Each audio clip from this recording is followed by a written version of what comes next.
Hi, Laika. Hello, DJ. Ayan. Good evening sa iyo, Laika. Love, dire-diretso na tayo. Kwentuhan mo na ako.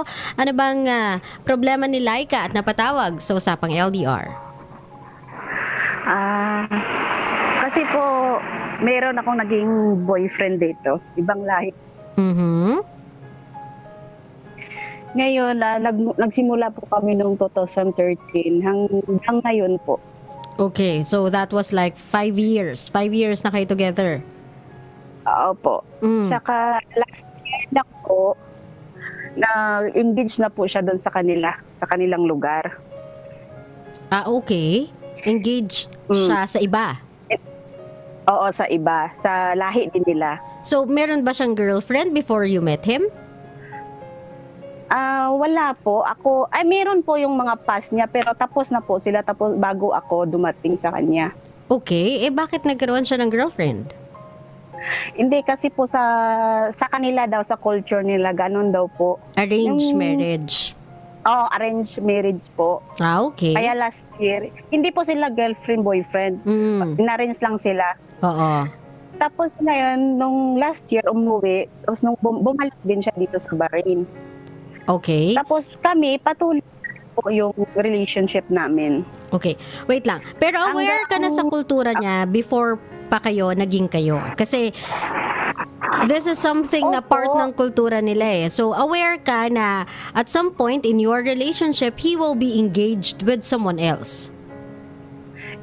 Opo, sinabi niya rin po sa akin bago, hindi naman niya sinabi, pero yung naging kami na sinabi niya na baka darating yung time na mag-engage nga daw siya dun sa lugar nila, sabi ko naman okay. Pero pumayag ka. Aware naman po ako, kaso nga lang, yung dumating na po yung point na ganun, parang iba pala yung nararamdaman ko. Okay. Alam ko naman po na hindi naman kami maging kami forever. Alam ko naman, kaso lang masakit pa rin. Okay, so, oo, medyo nga te. Kasi you've seen it coming eh. Kumbaga, alam mo nang darating siya sa point na yun and he cannot say no. Tapos alam mo na din sa culture nila, of course, wala naman sigurong kultura ang nag-aalaw ng someone else in the person's life unless for a certain religion. So, alam mo na sa sarili mo na yung breakup ninyo bound to happen. So, anong problema? Opo. Kasi recently lang po, parang sinabi niya na sa akin na nakita kasi kami recently lang po. Tapos, parang na-realize niya na ayaw niya daw yung nag-cheat sa akin, tsaka nag-cheat din doon sa isa. So, he's breaking up with you? Opo, parang ganun. Kaya sabi ko naman, kung hanggang doon lang, tatanggapin ko na. Yun naman pala. Anong problema natin? Kaso DJ, hindi niya rin matiis eh. Panay tawag pa rin siya. Hindi tiisin mo? Kasi technically, you broke up. Opo. Oo, technically, wala na kayo. So, tiisin mo siya. Kung hindi kanya matiis, hindi niya nga natiis na makipagrelasyon sa'yo kahit alam niya na sa puso niya na hindi naman magkakatuluyan eh. Sinugal niya na eh. Ibig sabihin, si kuya yung hindi makapagtimpe. So, ikaw na nasa tamang pag-iisip, ikaw yung lumayo. Kasi ikaw yung talo like eh. He will never say no doon. Engaged na sila eh. At sa kultura nila, mali yun. He won't, sabihin na natin, he won't turn his back sa culture niya. Tanggap niya sa sarili niya na that is bound to happen and he is letting it happen. Never siyang nag-contest na I don't want to be arranged with someone else.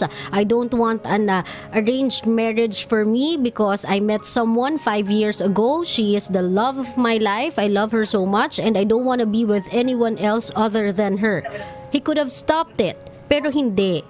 So, ibig sabihin ate, he is not yet he is not yet ready or he will never be ready turning his back sa kanyang kultura. So, ikaw na nasa tamang pag-iisip, ikaw na sa labas looking in, ikaw na mismo magtimpe.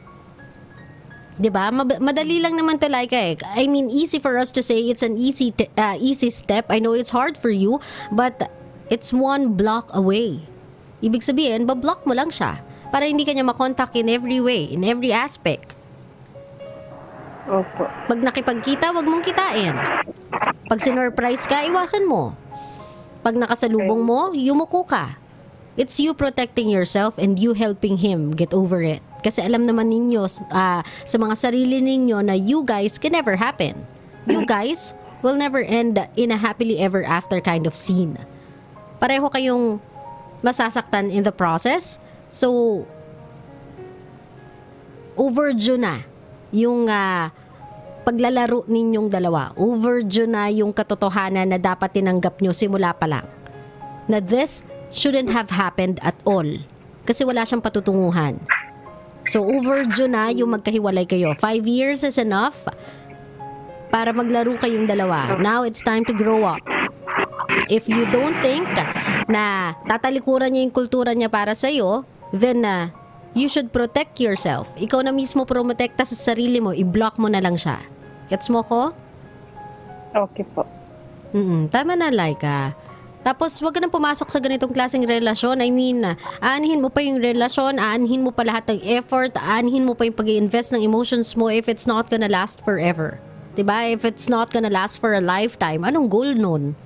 Sa isang relationship, kapag pumasok ka, meron tayong something in mind. I wanna grow old with this person. I wanna have a family with this person. One day, kapag decidido na akong mag-settle down, it's gonna be with this person. Yun yung goal every time we enter a commitment, every time we enter a relationship. If that's not your goal in you making relationships, then you are letting your heart be hurt over and over again. Gets mo ko, Laika?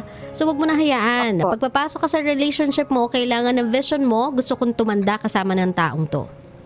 Ngayon, kung hindi mangyayari yon, kung hindi kami magkakaroon ng pamilya, ba't pa ako mag-i-invest ng panahon?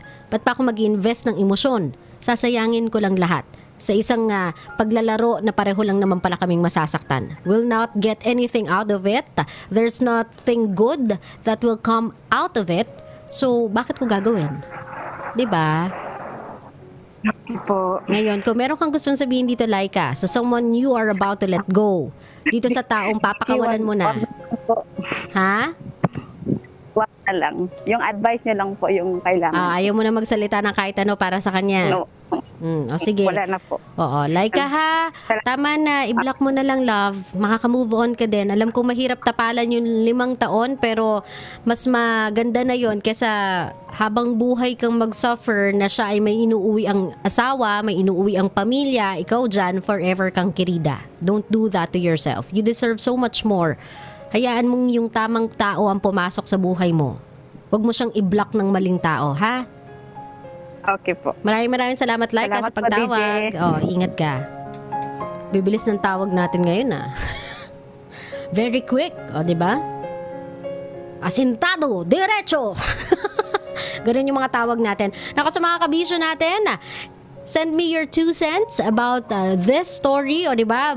Paalam nyo sa akin kung ano yung mga naiisip ninyo, opinion ninyo, yung personal advice ninyo sa ating caller via Love Radio Manila Facebook fan page, or you can call tuloy. You can send your comments in sa Usapang LDR sa ilalim ng caller ID na nilagay natin. O diba? Sa mga kabisyo natin, sabi ko kanina kay Laika, and I will say it again. Kapag pumasok kayo sa isang relationship, maintain one goal.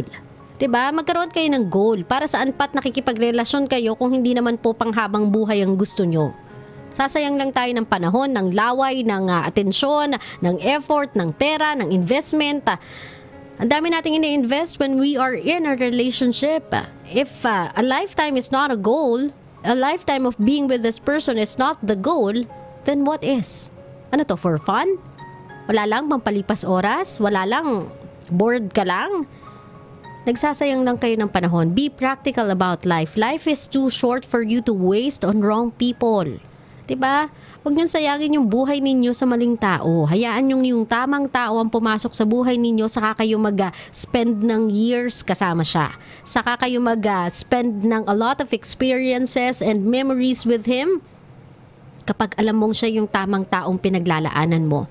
Kung alam mong meron kayong hopes and dreams that can come true at the end of the day, dun kayo mag-exert ng effort. Huwag niyong sinasayang sa mga ganitong klaseng tao na, alam niyo yun, panandalian lang, meron kayong tawag dito, deadline. Merong time kung saan sasabihin nyo sa isa't isa, time's up. Tapos na yung oras natin together, time to move on to someone else. You are not robots. You have feelings. At kapag years na ini-spend mo with a person, nagdi-deepen yung feelings na yan. Even if aware ka, even if you tell yourself that breaking up is bound to happen, you cannot prepare your heart for it. Masasaktan at masasaktan ka. So wag mong isubject yung sarili mo sa isang sitwasyon na alam mong hanggang sa dulo masasaktan ka. Wag na. It's not worth your time. It's not worth your life.